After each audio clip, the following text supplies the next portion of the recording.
Civil সার্ভিসের পর পুলিশের এসআই। বাংলাদেশে আবারও কি সরকারি চাকরিতে টার্গেট সংখ্যালঘুরা?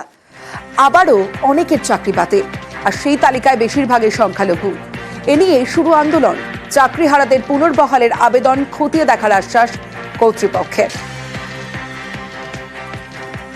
এই নিউজটা শোনার পর আমার বাবা সেকেন্ড টাইম স্ট্রোক করছে।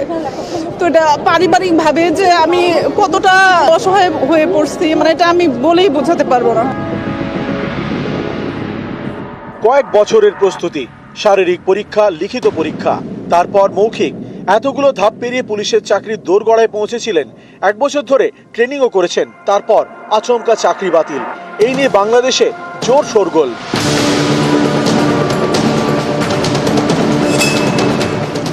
বাংলাদেশ পুলিশের এসআই পদের 321 জনের চাকরি থেকে অব্যাহতির নির্দেশ দিয়েছে কর্তৃপক্ষ।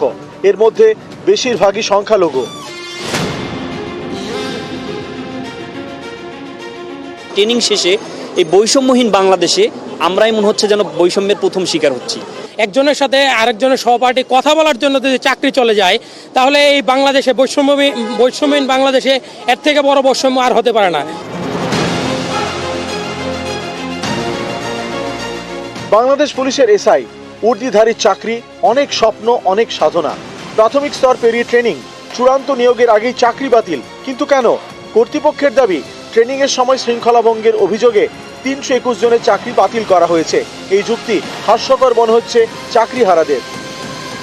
1 বছর ট্রেনিং এর পরে কেউ এই ধরনের আচরণ করবে, এটা একটা সম্পূর্ণ আমাদের বাহিনীর উপরও একটা প্রশ্ন, একাডেমির উপরেও প্রশ্ন, আমাদের শৃঙ্খলার উপরেও প্রশ্ন। সুশৃঙ্খলভাবে আমরা কাজ করার চেষ্টা করেছি। 3 মাস হয়ে গেছে আমাদের অব্যাহতি দেওয়া হয়েছে। তো আমরা অনেক সুশৃঙ্খলভাবেই কাজ করেছি। শেষ পর্যন্ত আমরা কোনো ফলাফল পাইনি।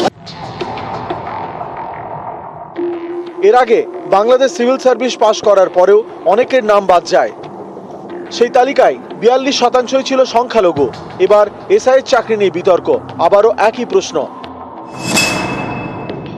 বাংলাদেশের সংখ্যালঘুদের কি সরকারি চাকরিও করতে দেওয়া হবে না?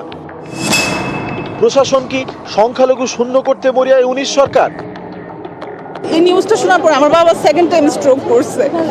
তো এটা পারিবারিক ভাবে যে আমি কতটা অসহায় হয়ে পড়ছি, মানে এটা আমি বলেই বোঝাতে পারবো না। নিউজ 18 বাংলা।